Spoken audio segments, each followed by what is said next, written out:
Ito ang no-fail puto para sa mga beginners at pwede na rin pang start ng puto business. Maputi, maumbok at makinis. Hirap makahanap ng sakto at tamang timpla kung nag-iisip tayo ng puto na pang negosyo.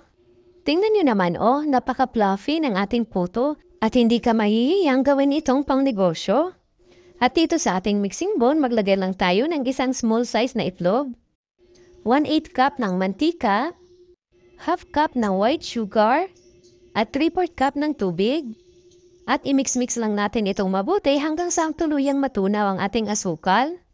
Tsaka tayo magsip ng 1 cup ng all-purpose flour, 1 tablespoon ng baking powder, at 1 sachet ng powdered milk. Kahit anong brand ay pwede po. Ginagawa po natin dito para matanggal ang mga buo-buong harina at hindi tayo mahihirapan sa pagmix nito.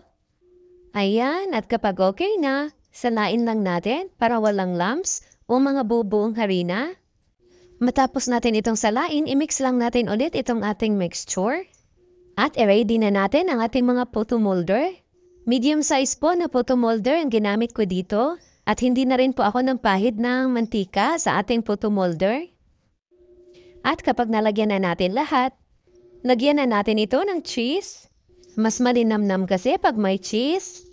At kapag nalagyan na natin lahat, i-steam lang po natin ito ng 12 to 15 minutes. At ayan na po, luto na ang ating puto.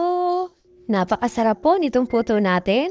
At napakadali lang po nito i-mold kahit hindi tayo nag-brush ng mantika dito sa ating molder. Basta palamigin nyo muna bago nyo i-mold. Masarap din ito panghanda kung may okasyon or pang merienda ng pangkain lang sa bahay. Pwede rin kayo maglagay ng food color para colorful tingnan ang inyong puto. Ilalagay ko na lang po ang ating mga ingredients sa comment section sa baba at sa dulo nitong video para kung gusto nyo gayahin ang ating recipe, madali nyo lang po masundan. At kung may mga katanungan po kayo, huwag po kayong mahihiyang mag-comment.